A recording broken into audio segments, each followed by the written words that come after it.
Hello and welcome to Crucible of Words for more dedicated legacy action. Today I am playing my beloved Turbodepths. It's a deck where we win entirely off of a 2020 indestructible flying creature. So we have Dark Depths with 10 counters on, we either remove all the counters with Hexmage, or we turn Thespian stage into a copy that has no counters, and we get a 2020. That is the game plan. We make that, we swing hard with it, we win the game. We've got a bunch of tutors to help that happen, so Sylvan Scrying, Crop Rotation, Elvish Reclaimer. We've got a few Once Upon a Time to try and smooth over our opening hands to make it more likely that we go off earlier on in the game. And we've got some fast mana to power out with Lotus Petals and Spirit Guides.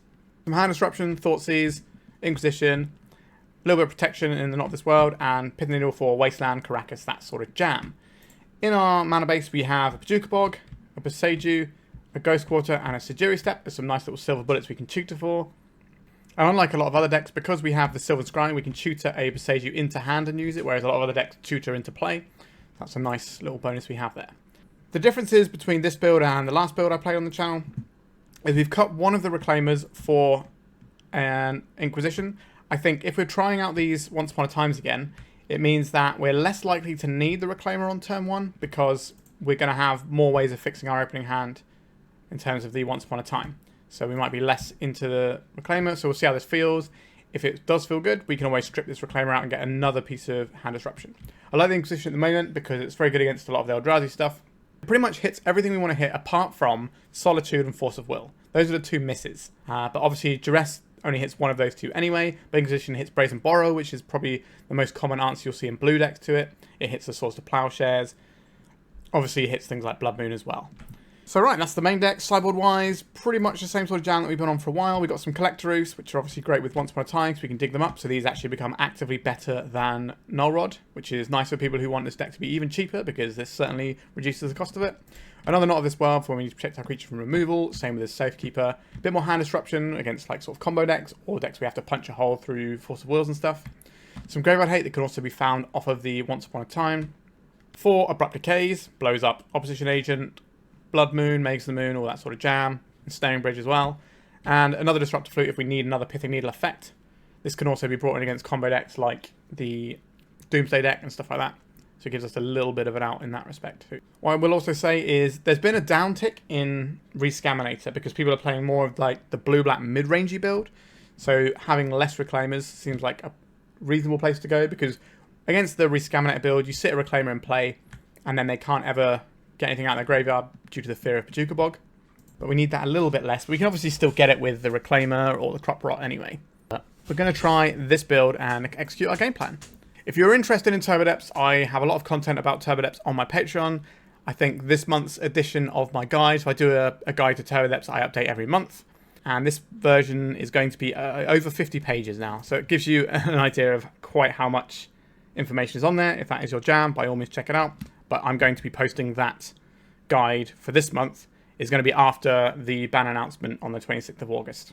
So if you want to hold off until then to subscribe, be my guest. Alright, like and subscribe, and sit back and watch some 2020 action. So our opener doesn't have access to Dark Depths, which is a problem. I think we have to mulligan this one.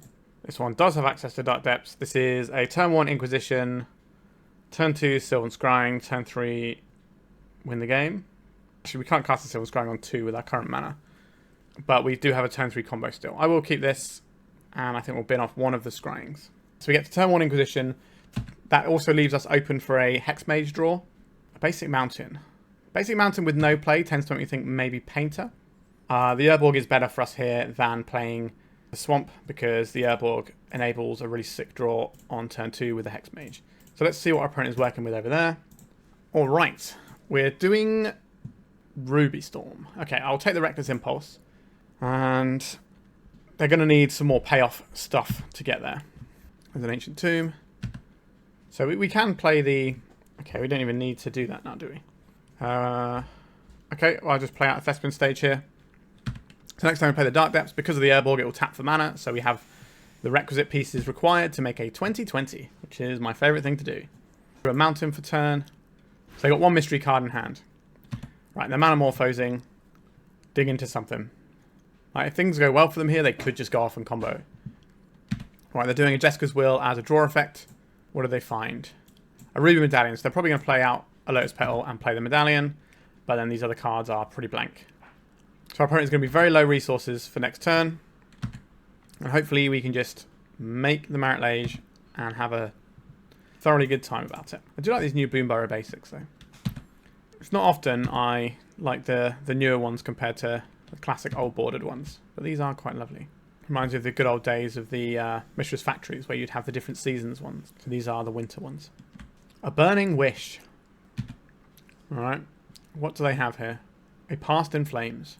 So they do get to do a small attempt here. If we'd have played out a green source, we could have interacted with this, but I don't think our opponent is going to win this game, and I don't know if I want to interact with that. Because if we were to get a Bojuka Bog here, it would mean that we're not clocking our opponent on the next turn.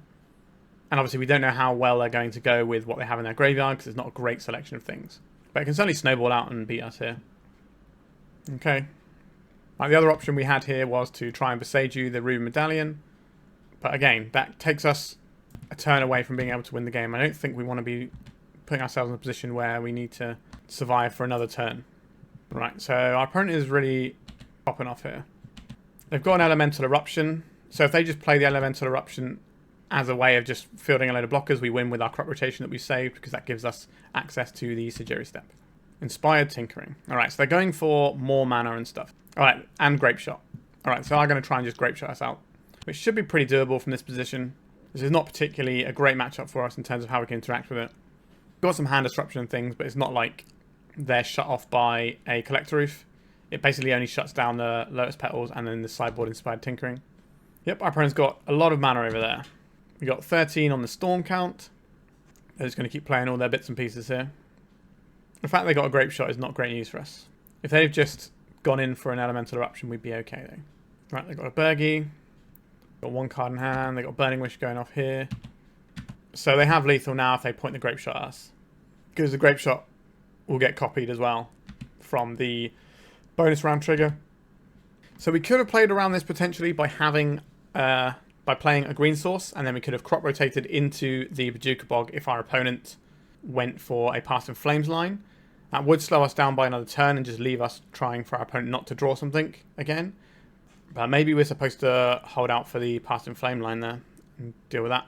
Alright, not an easy matchup this one. So we have some things that do some stuff. Pithing Needle, we can name Horn of Harnfell, but that's not the most exciting thing. We don't really need to protect our creatures here. Some Abrupt Decays are certainly handy. This isn't a matchup we require the Ghost Quarter. The Sejiri Steppe lets us push through Elemental Eruptions, so we do want that, and the Bojuka Bog can stop some other bits and pieces. We don't really need the Not of This World. That leaves us just trying to find one more thing to cut. I don't mind the Disruptor Flute because we can name something important, but it's a case of where are we finding the room for this? Maybe we're not going to have enough time to be doing Elvish Reclaimer things. Or do we need all 4 of these decays? I think we probably do need the decays. This is turn 1 Thoughtseize, turn 2 2020. That should be good enough on the play. Yeah, so in the last one, the reason I wanted to keep the crop rotation in hand rather than jam it down is because we had the ability to get through Elemental Eruption and stuff. Alright, what do we have here? Burning Wish, 2 Ruby Medallions, and a Ral Monsoon Sage. This is a bit of a tricky one. Like Ral, there's a lot of redundancy between Ral and the Ruby Medallions. Whenever they cast an instant or sorcery, equal number of instants or sorceries. Okay, so this won't trigger off the artifacts. I think I'm going to take the Burning Wish here. And then next turn, we just get to make a 2020. And our opponent's hand, at present, doesn't have a way of winning the game on that sort of time frame. They are playing out the Lotus Petal. I imagine it's probably a Medallion here. That makes sense to me. Here comes the Hexmage. So we don't want to crack this immediately. There might be a situation where we have to remove the counters from a Ral so they can't Mind Desire us. This is what the backside does if they have enough counters on it because they've cast enough spells. Alright, I don't have anything going on. Let's just go in again. I don't think I want the Pithing Needle to name the Ral. It is an option, but what would we be sideboarding out here? Like the Abrupt Decay does the same job, but also has the flexibility to hit Bergie and the Medallion. So I think we're just going to go right back in again. I'm not big into having the Faerie Macabres here, but it does stop our opponent's easiest line, which is usually through a Past in Flames. What does this hand do? We have a Thoughtseize. Have a turn 2 crop rotation to get one of our pieces. Sorry, a turn 2 Sylvan Scrying to get one of our pieces. And then what? Then we can crop rotate. After, we're still going to need an additional land. I think we can do better than this. This is 1 black mana away from being able to win the game. So we have black from this. We have another black. We can just go. I think drawing a black mana is a relatively easy thing for us to do. So I'm going to keep this and bottom one of the decays. It does give us an emergency Bojuka Bog if we need it. We're on the draw, so we're going to get a couple of draw steps to find another land. And most of the lands in our deck will help us out here. We've also got things like other spirit guides, which we can then use a crop rotation to effectively filter our mana. And then we also have Lotus Petals too. So if we draw a Lotus Petal, we can go on turn 1. We just go land, Lotus Petal, Hexmage, on our opponent's turn, exile Spirit Guide, crop rotate, live the dream. Just to mount from our opponent. Let's see if we can draw a Lotus Petal. Did not draw the Lotus Petal. I will play out this Verdant Catacombs, and I will pass. We don't have any Surveil lands in our deck. We can't really afford common to play tap lands like that. This is one of the situations where that would be okay. But normally we're doing stuff with our mana on turn 1 and turn 2. Okay. So we could blow up this Ruby Medallion. But it's not going to be free to do that, is it? So this goes... If this goes into green mana, we can float a mana here, but that doesn't help us what we're trying to accomplish. We don't have a Yawgmoth in the deck.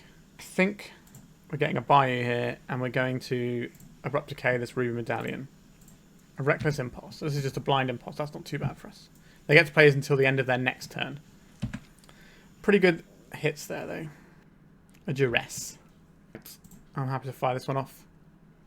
A Burning Wish and some mana. I think we take the mana out here. They've already got Burning Wish in exile anyway.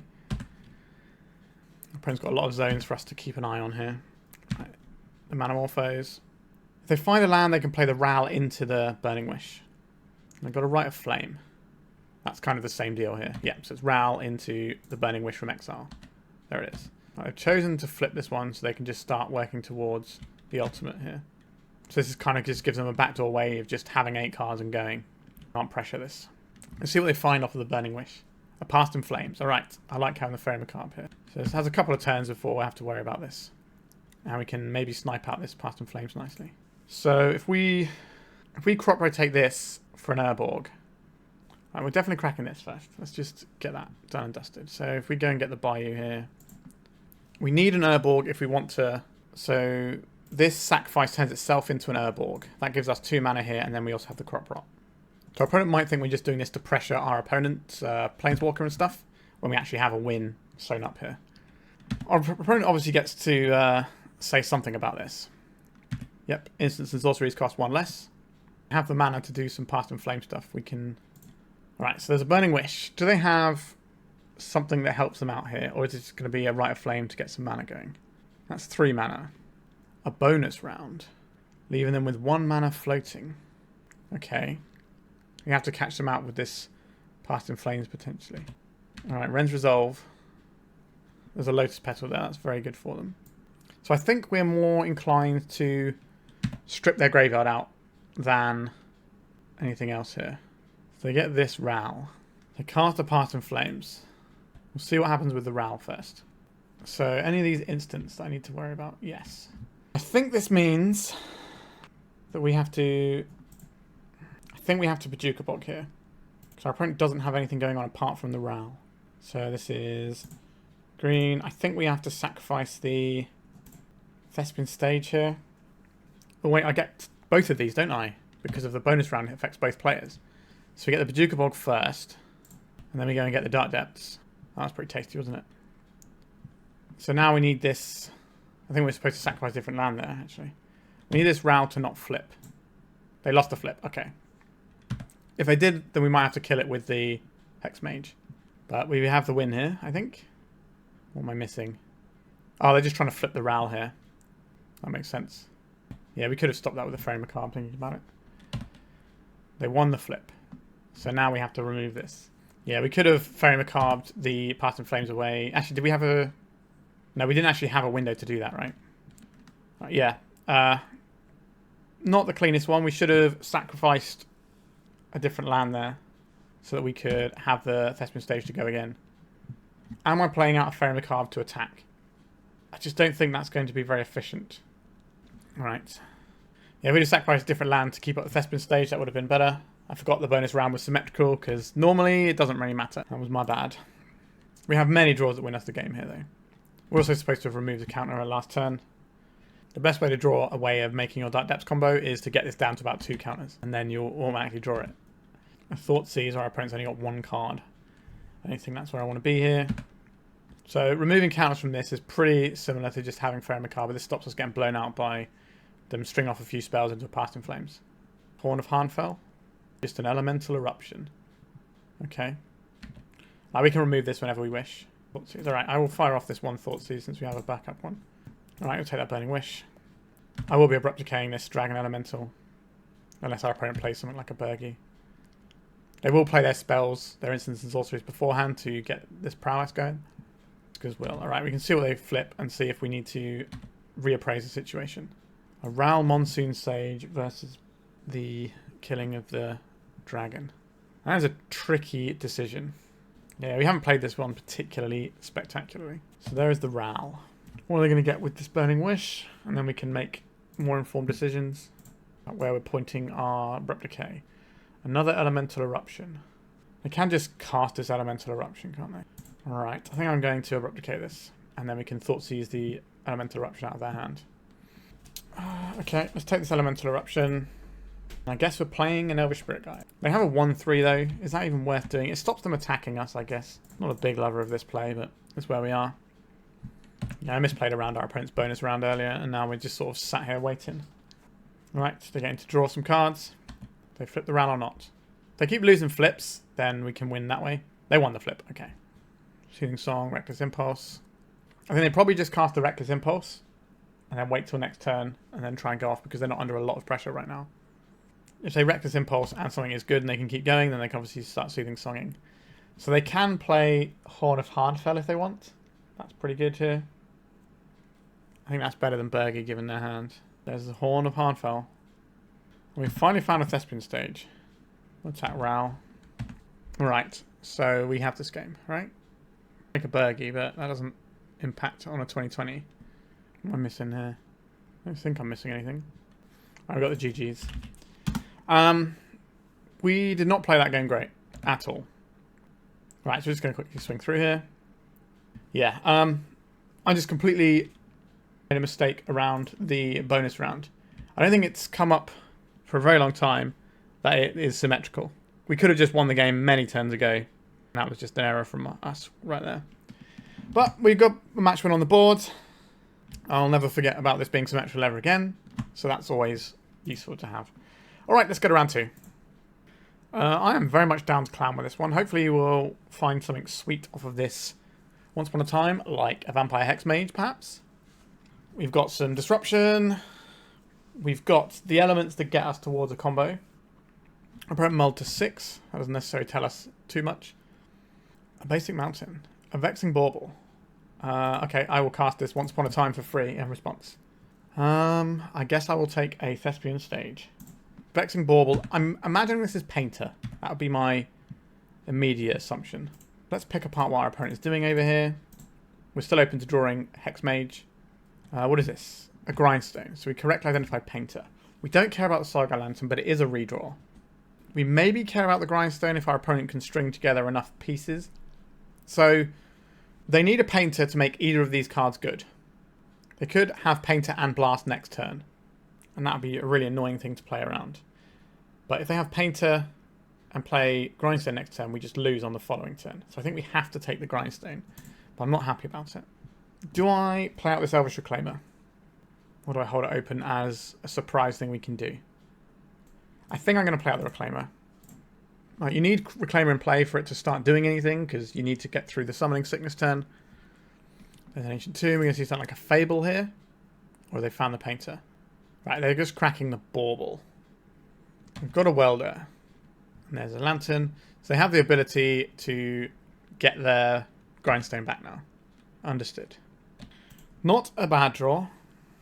So we're going to name Goblin Welder with our Pithing Needle. And do I want to attack for damage?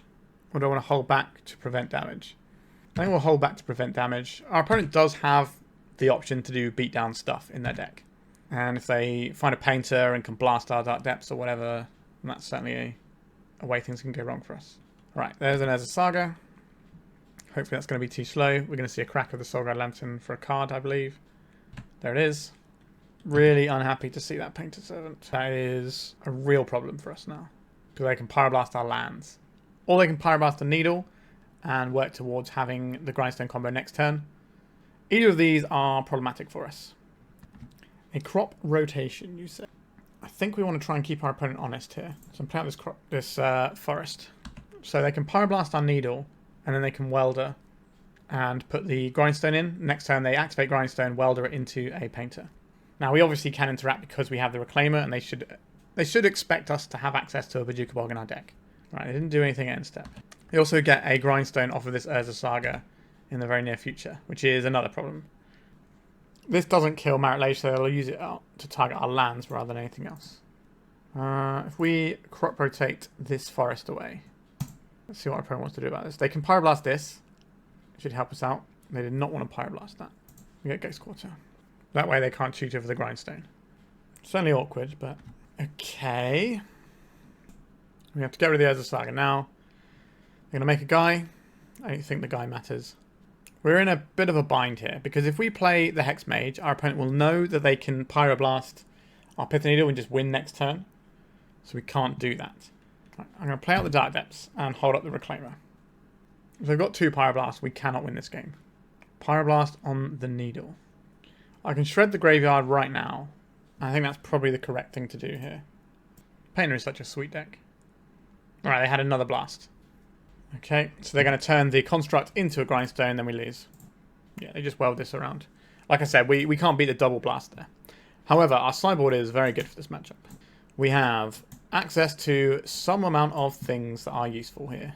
This is not really a matchup where we require Not of This World. They haven't shown us any white mana, which you sometimes see. Do we need Sejiri Steppe in this matchup? Dead and Gone is a thing they might have, but I don't think we need the Sejiri Steppe. That can go. We have the options of bringing in Faerie Macabres as well. So the general game plan that we want to try and execute is to Thoughtseize away the answer to a Collector Ouphe, jam a Collector Ouphe, and then win the game. We have Abrupt Decay to beat opposing Mages of the Moon. I think it's probably... I want to have these Thoughtseizes working. I don't think we can have all of them here, because the Pithing Needle is just a thing that sits in play and can win us the game just by being in play. I think that is going to be higher than the Thoughtseize, because if we draw the Thoughtseize at a certain time in the game, it doesn't do anything. I don't think we can afford to play that way. So the reason that we run the Lotus Petals here is so that we can deploy an early Collector Ouphe. Having 2 of them is a touch awkward, but I will keep this. So I'm more inclined to Sylvan Scrying on 1 and then Collector Ouphe on 2, so we can get the value out of our petals. But if we find something else we can do with our petal mana, we can always reappraise the situation. So we get a Thespian Stage here. Next turn we jam a Collector Ouphe. This isn't a matchup where we need it on turn 1. Our opponents shouldn't have anything like a Lightning Bolt in their deck, although maybe if they think we're running more Reclaimers, they might still have bolts in, but I don't believe that's where they should be. A Grindstone, sure. Play our Lotus Petal. We'll play our Collector Ouphe. We don't have access to green mana, but green mana is a thing there's lots of in our deck, and we don't actually need it, looking at how the board is right now. We have 5 green sources that work underneath a Blood Moon. So something like an Ancient Tomb into Magus of the Moon would be pretty good here. Alright, so they have the Painted Servants. They can blast anything that they want. It's never a great spot for us to be in, but that is the nature of the Painted deck. So if they have a blast, the chances of us winning are very, very slim here. Goodbye, Collector Ouphe. So they have the win locked and loaded for next turn. Can we crop rotate to do anything here without having the right mana? I don't believe so. Play this out. Our opponent is just going to untap and Grindstone us. If you want to make this matchup better, if there's a lot of Painter in your meta, then just stick 1 Guy's Blessing in the sideboard, and then you end up with so much extra ability to mess around with what your opponent's doing, because they can't just one-tap you with a Grindstone then. Alright, we'll try and make the Dark Depths to block here, then our opponent will just Grindstone us. The only way we win this game is if our opponent makes a mistake. They're not going to. Alright, defeated by Painter. This matchup is fine in my experience, but that doesn't necessarily mean you're always going to win it. I think my current win rate is about 60-ish% against Painter. But the thing about Painter is it's really flexible and it has some amazing draws that can just do a lot of stuff. Like having 1 mana Vindicate / Counterspell is so potent. And, you know, just being able to curve like turn 1, turn 2, turn 3 kill you, as well as having interaction is really cool. Love the Painter deck, even though it beat us just now. Let's go to round 3. Alright, our opener for round 3 has a distinct problem in it. We don't have access to Dark Depths, so I'm going to send this one back. This one does have access to Dark Depths through a Reclaimer. Is that acceptable? I think so. We'll chuck back a Bojuka Bog here. Depending on what our opponent does, we may have to play this game a bit funny with the turn 1 Inquisition. Mishra's Ball, are we looking at like an artifact-based deck, storm deck, or a Delver deck? Ponder, Mishra's Bauble. It's tough to say.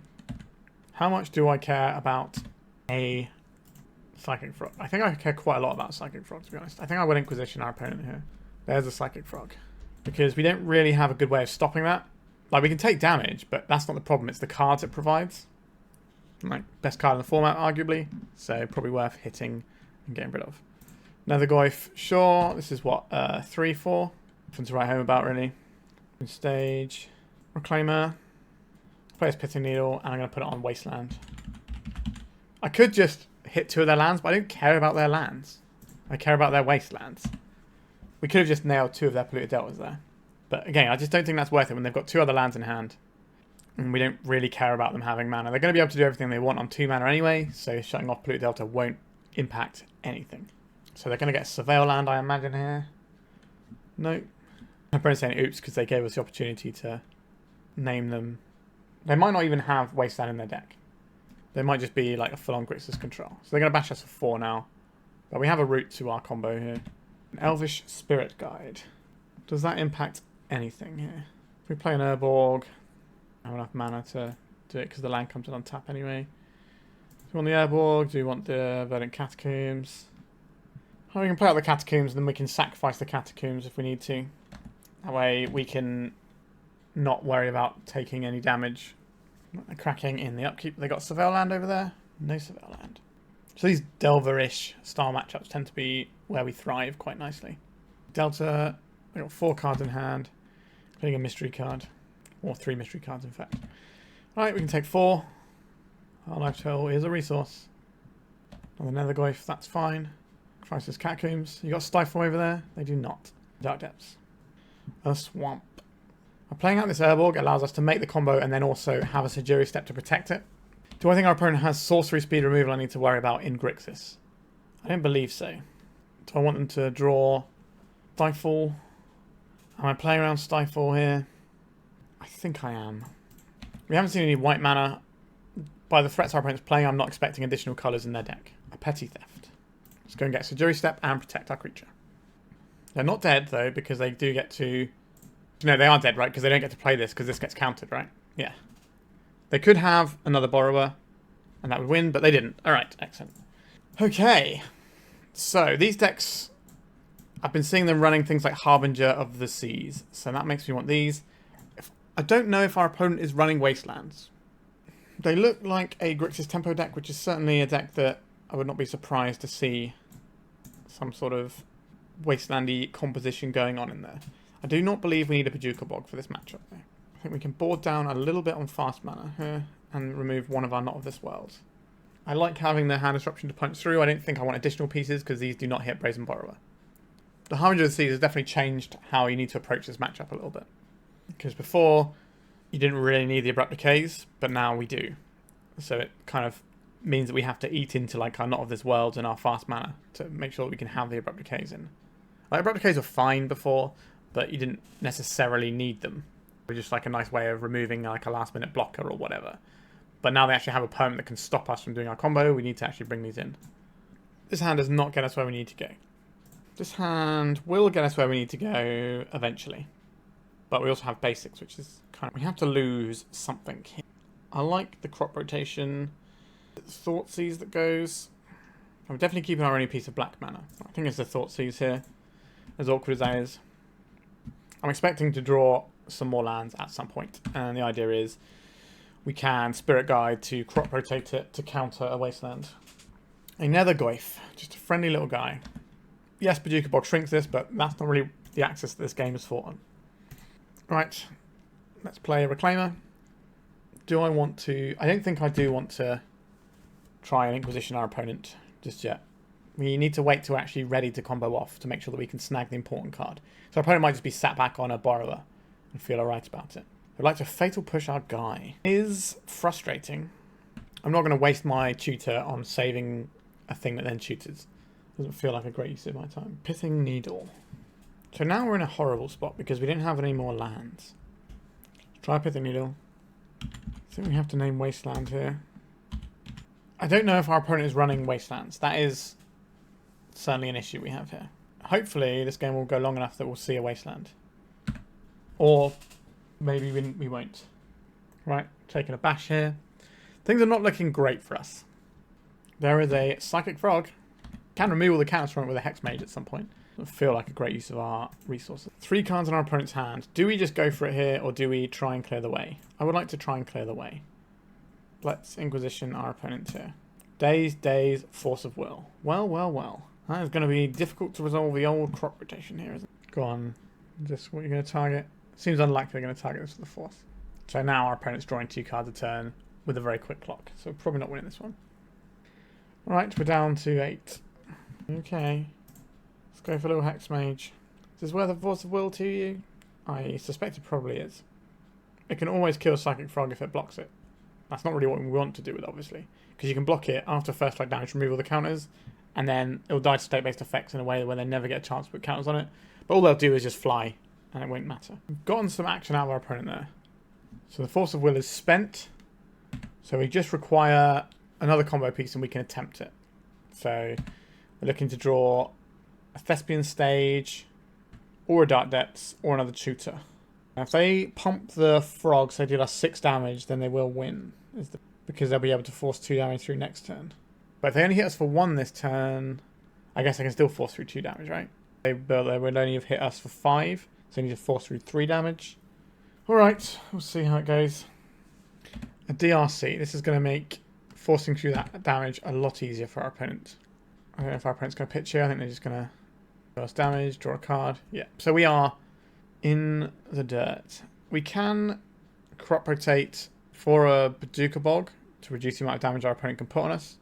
But then how are we ever winning the game? A Hexmage. So play a Hexmage here. Then we crop rotate for Dark Depths. Use the Dark Depths. I guess we can't use the Elvish Spirit Guide mana to make the Dark Depths work, which was the plan. Actually, we needed 1 more mana here. So we could play the Spirit Guide. Right, our opponent should be able to work this one out. A Grafdigger's Cage. That does not impact our deck at all. I'm glad to see that. Please put a Wasteland in the graveyard so I know if we need to get rid of those, if we need to play the needles or not. They are low to the ground. They're not like a Grixis control deck, because those don't run Wastelands. They very much have lethal here. So we can block the Nethergoyf. They have to attack with not all of their creatures. Yeah, alright, that's all of their creatures. Let's try again. I think I'm okay with how we sideboarded here. Just go in again. As Once Upon a Time isn't really helping us out here. Let's go and mulligan this one. Okay, I am down to Clown with this one. What are we getting rid of? Not an easy call. And we're obviously keeping our combo. We're keeping a piece of protection. We want the Pithing Needle on turn 1. It's a case of, do we want access to green mana or do we want the Abrupt Decay? I think access to green mana is more important. Because the Abrupt Decay we can't even cast without the green mana anyway. Right, Urborg. Let's play this Pithing Needle. Over to you, opponent. Don't have answers to what I'm doing, please. That's all I request. A crop rotation. So we can play this out, and then next time we can play a Hexmage around a Daze. Seems acceptable.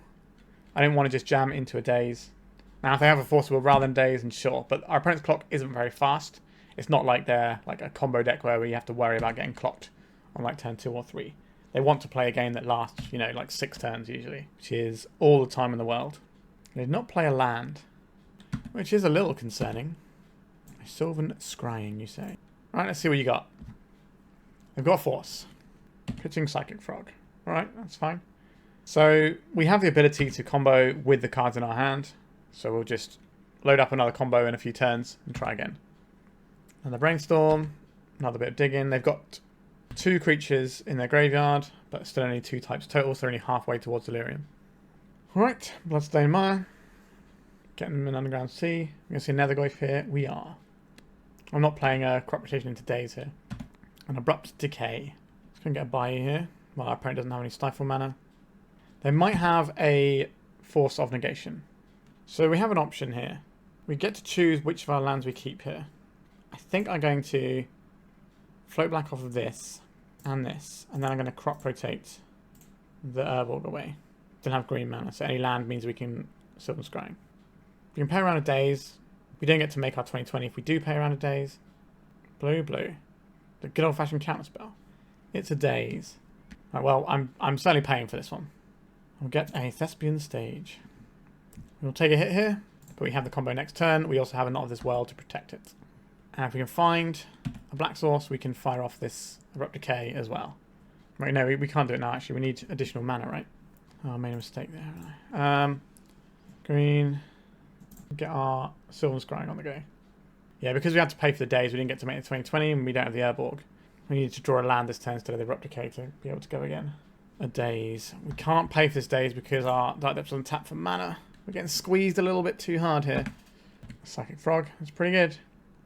So the best draw for us now is a green or black mana source. 3, 4, 5, 6, 7, 8, 9. So they have lethal.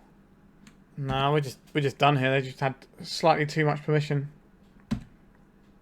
And like a reasonable clock to back it up. Need our opponent to make a mistake here.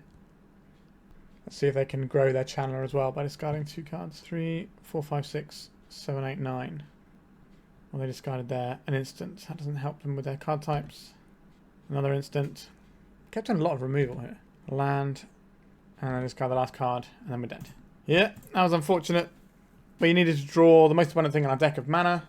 And we bricked on it on 2 turns.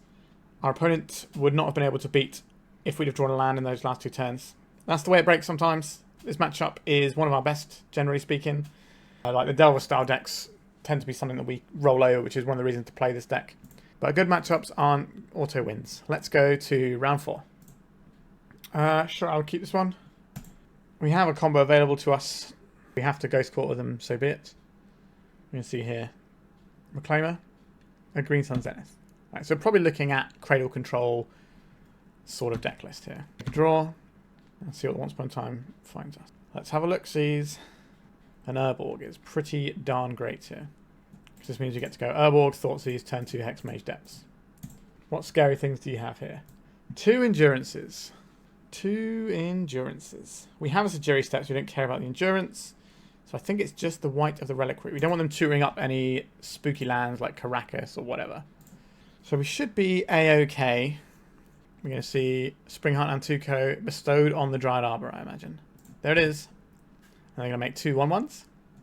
Well, they might hold this so they can make more stuff next turn. Dark Depths. Your friend of mine. Hex. Our opponent is unlikely to have removal for this, but they might have a Wasteland in their deck. Which means I think we make this in our opponent's upkeep. They're going to go and get a Dryad Arbor here. No, an Underground Mortuary. Making a guy. What are they going to put into the bin? Put it on top. So we can beat Wasteland with this Ghost Quarter in our hand. So I don't think we need to pop it right now. This allows us to play around some other bits our opponent may have access to. Quirion Ranger. They're probably going to bounce the Bayou to untap the Dryad Arbor, or they might bounce the Surveil land if they want to dig more next turn. I believe we're going to see an Endurance here. That's the hope, at least, because we beat the Endurance. Right, they're untapping the Dryad Arbor. A Green Sun Zenith where X equals 1. I don't know what that is. It might just be using up their mana, because they have a way to generate more mana here. Right, it's a Reclaimer. We're going to use the Quirion Ranger in our turn to cast Endurance. We know both the cards in our opponent's hand. We beat them both with the Sejiri Steppe. Protect from green. Sailing through for 20 big ol' smackaroos. Alright. This is a matchup where I would like some Abrupt Decays, please. This deck, our opponent's deck tends not to run ways to interact with our creature. So it's pretty clean to take these Not of This Worlds out. Bojuka Bog isn't particularly useful here either. The Pithing Needle for things like Elvish Reclaimer and White of the Reliquary are both quite handy. I wouldn't mind having access to another Disruptor Flute, or a Disruptor Flute even. It means we're probably cutting something along the lines of either some hand disruption or some fast mana, I think. probably going to be a Spirit Guide here. Because all this hand disruption will hit like the whites and the Reclaimers, that sort of jazz. Now, if they just play turn 1 Reclaimer, that's the thing we're going to have to deal with, but that's why we're boarding in the 4 Abrupt Decays to help with that. We've also got the Pithing Needles and the Disruptor Flute, so that's a lot of stuff. This hand requires us to draw 1 of 16 cards to be good, but it doesn't interact very much with our opponent. We don't know what time frame that's going to be on. I think we have to mulligan this. We have so many good draws in our deck. This requires us to draw specifically Urborg, really. I think we can do better. Once upon a time, you say. I will keep this. This is a turn 2 combo. We bin off the forest. I would like to Thoughtseize my opponent. So I think that means we're getting rid of this once upon a time. So we turn 1, get a Bayou, Thoughtseize our opponent. Turn 2, Lotus Petal, Hexmage, go. Aha! The old Thoughtseize us. We're going to lose this Hexmage here. But our deck is very much dedicated to doing the thing. We have 16 cards in our deck that combo with the Dark Depths. Actually 17 if you include the Reclaimer as well. So we have 8 shooters, 4 Hexmage, 4 Thespian Stage in our deck. They did take the Hexmage as expected. Okay, we play out the Urborg because this means that we are live to draw a Hexmage next turn. And I will Thoughtseize our opponent. Let's take out their White of the Reliquary or whatever. Toxicrene. And lose all other abilities. I guess we take out the Toxicrene here. Although the Toxicrene allows us to cast an Abrupt Decay very easily because our Dark Depths will come in with no counters on. So I think I'm going to take this Reclaimer, and that leaves our opponent with these 4 cards. Do I want to play out this Lotus Petal so it doesn't get discarded? I think so. I think we're way more likely to see discard than blowing up our Lotus Petal. They might have an Outland Liberator, but in theory, by the time that comes down and gets cracked, it's not going to be mattering too much to our game plan. Right, Underground Mortuary. The plan for them is to try and play the Toxicrene on 3, which does help our game plan, weirdly. We'll see what we draw. The Lair of the Hydra will come in tapped because they already have 2 lands, which is really irritating for what they're trying to do here. Let's see what we draw. An Elvish Spirit Guide, you say. I will play out a Verdant Catacombs and pass. They got an untapped land to play the Toxicrene. Green Sun Zenith where X equals 1. This is going to be an Elvish Reclaimer. Unless they've got some other little target they want. But I don't know why you would take anything other than Reclaimer in this situation. There it is. There is a Lair of the Hydra. We did tell them that we wanted the Reclaimer gone. So we're going to thin our library here because we need this turn to be good for us. Because otherwise we're going to be underneath the Reclaimer. Right, we are very much underneath the Reclaimer here. I'll play out a Lotus Petal. I do not want to play out this Dark Depths, because this enables our combo in lots of ways by our opponent's Toxicrene if it comes into play. Do I want to put an Elvish Spirit Guide into play? I don't think so. I think we're at that level yet. A Misty Rainforest from our opponent. If they play the Toxicrene, they lose the ability to activate Lair of the Hydra. Not sure how much that matters to them, but it's something to note. Not playing out the Dark Depths also helps us dodge potential wastelands. We'll play it when we're ready. Cracking their Misty Rainforest for a Dried Arbor, and then play a Toxicrene. Nope, just a basic forest. We're going to see a Natural Order for a Traxxas. Nope, just a Toxicrene. I mean, this is a 4-drop, isn't it? We don't actually get to kill this with our Abrupt Decay. How do we actually win this one? Yeah, I think we've been spent there. We tried to play around the 4-drop. Alright, I like how we sideboarded though. I think this is all fine and we can just go again. One of those hands where the Once Upon a Time could be great or could do nothing. Do I feel lucky? Like, this hand is pretty good. I think I'll keep it and probably regret it, but this Once Upon a Time can do a lot of work for us. It needs to find us 1 in 12 cards to be good, so those odds are pretty decent if we're looking at the top 5. Hexmage is good, Dark Depths is good. I think we just want the Hexmage here though. Is that true? If our opponent Thoughtseizes us, this is a really tough call. So if we take the Hexmage, we can try and go on turn 2, but a single Thoughtseize will stop that. If we take the Dark Depths, we can play out like a Verdant Catacombs or whatever, and then turn it into a Thespian stage. Alright, I think we take the Dark Depths here. And I think I play out the Pithing Needle on Elvish Reclaimer this turn. These decks tend not to have much in the way of wasteland. Our opponent is doing a Once Upon a Time. They found a white, they're playing a Noble Hierarch. Understood. So we could have got away with the faster line. It just didn't work out for us, unfortunately. So if we play the Dark Depths, we can then go and get... This isn't ideal for us, is it? Still fine though. So if we play the Dark Depths or the Urborg, it's one of the two, isn't it? We play the Urborg out here, and next turn we can just go with the combo. And the white gets tapped lands, so we should be able to beat that. Yep, just the white of the Reliquary as expected. And a Reclaimer that cannot activate. So play out the Dark Depths, return this into the land we require, and then we're all good. These lands coming in untapped would be devastating, but they don't, so that's fine. They can get Talon Gates of Madara, I think it's called. That does play here. We have another white. Yep. Going to attack with your white? I don't think they are. Crop rotate away the Bayou. We do have another Bayou in hand. So we want the Thespian stage here. Make ourselves a giant friend. So yeah, they're going to sacrifice a guy and get a Talon Gates. How do we interact with that? We can go and get any land we want now, but we can't give protection to Marit Lage. So I think we are just going to Inquisition our opponent here. Endurance. Alright, that's a blocker they may have wanted for the future. We're going to have to sacrifice a guy here. Yep, so they sacrifice the Dryad Arbor, which then pumps the other white. We get Talon Gates. Our creature phases out. What can we do with this Sylvan Scrying? We could get a Bojuka Bog to... Actually, we brought out our Bojuka Bog. I think we did, didn't we? I think we just play out our Bayou here and pass. We have one more Talon Gates in their deck. But we're getting beaten down for 9. And then next turn it'll be 10. So the Talon Gates will probably be enough here. There is their Dryad Arbor. More food for the whites of the Reliquary. Just coming in for 8. Okay, they're coming in for 10. Cradle for next turn. Plenty of manas. There's other Talon Gates in their deck. Probably going to be enough to get us down. I got Natural Order as well. A Green Sun Zenith. For an Endurance. With no targets. Do they have a second Talon Gates? It looks like they have a second Talon Gates. But we don't know if they do. We have a play. We make the play. You got a second one? They usually have 2 in these decks. I'm not expecting to win this game. And they have certainly enough damage on the backswing. There it is.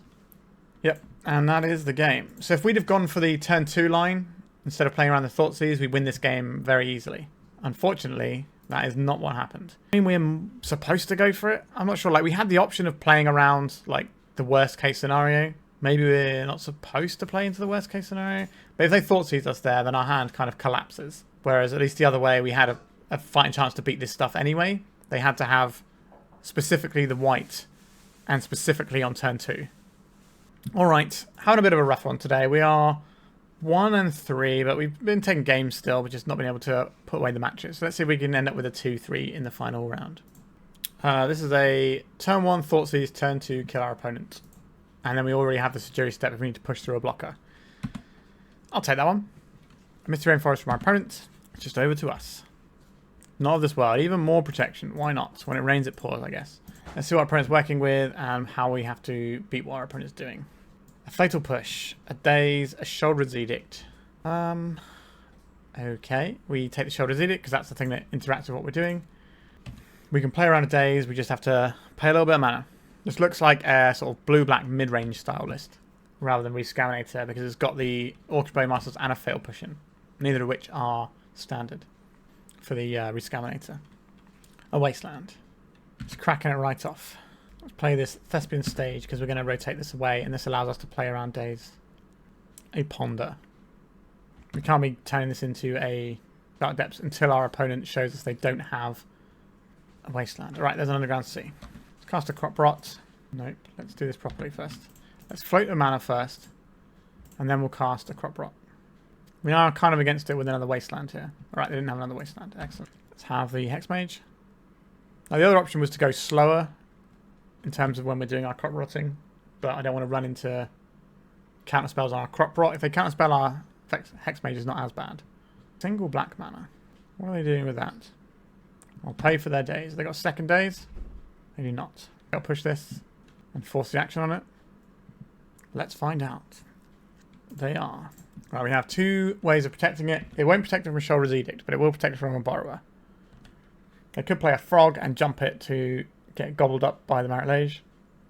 Bowmasters don't care about that. We might end up caring about it, but I don't right now. Say no to Brazen Borrowers. Another Brainstorm here. They've already played a land for turn, haven't they? Yes. Do this before they can find another answer. Alright, we wiggle through. There's definitely Wastelands in our opponent's deck. They probably have Harbinger of the Seas.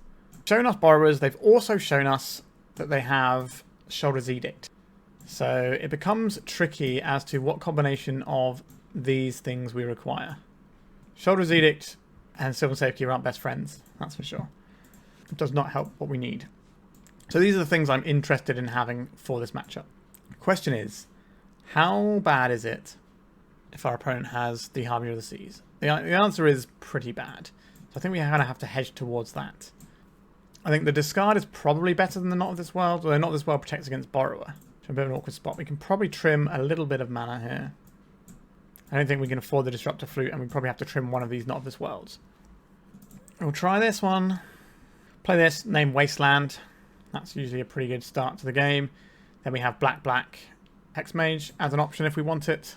We could settle into like a weird game where we try and stop our... We try and get our opponent to play the Harbinger of the Seas and then just blow it up. Let's see how our opponent wants to begin this game. Is it Ponder? Is it some sort of hand disruption? It's a Ponder. Okay. So we play out the Verdant Catacombs and the Lotus Petal, and then we play the Pithing Needle around a daze. Sorry, yeah, around a daze, yeah. And then kind of go from there. See what land we draw, if we draw a land, and that would tell us what we need. Okay, so this is probably going to be just a Bayou, I think, here. And then we cast a Pithing Needle. We have the option of trying to turn 2. Or we have the option of a turn 3 that can't be counterspelled. Now, one of those sounds a little bit better to me. Because you see this frog? Here it comes. No? Alright, it's a Strix instead of a frog. Alright. Which is a pretty good blocker against the frog. I don't really want to play into daze, so we're going to go like this. And do I want to Sylvan Scrying here? I think I do. I'm going to take this Sejiri Steppe. Is it the Sejiri Steppe? I think it is. That allows us to get through their Baleful Strix in one round. It means we can't just throw it out as a piece of protection, like off of a crop rotation, but it means we can use it to get through blockers.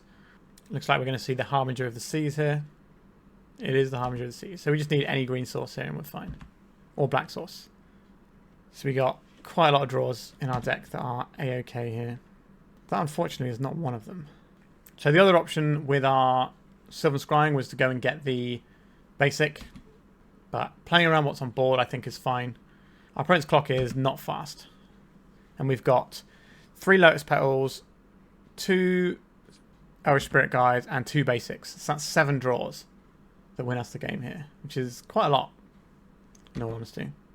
Thespian stage, I will play it out. Our opponent might just be sitting back on counter magic to protect their Harbinger, which is an acceptable thing to do.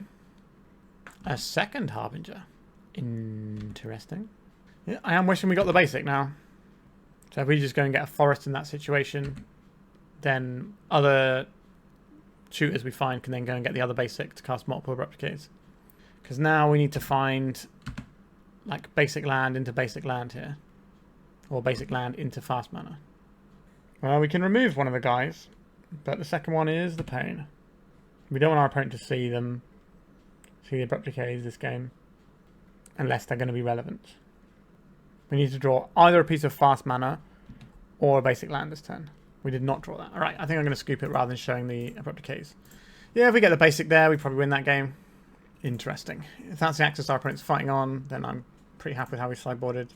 I like carrying Pithing Needles for Wasteland. I don't particularly like the other things we have available though. Go again. I like this one a little more. We've got a couple of lands to work with. I don't think we want the crop rotation just yet. So we can begin off with the Once Upon a Time, and then we can Thoughtseize our opponent. Thespian stage, Verdant Catacombs, the Swamp. Interesting. I can work towards the combo here, or we can work towards... I think we should just work towards the combo. I think that is the correct play here. Especially since we're about to Thoughtseize our opponent as well. Brazen Borrower, Force of Will, Daze, Brainstorm. I guess it's the Borrower that goes here. Like, we can work our way through counter magic eventually. And we can also just draw a Dark Depths and play an uncountable 2020. A Tamiyo off the top, pretty good. So we can play this forest out. We can Sylvan Scrying around a daze if we want to. I don't hate that.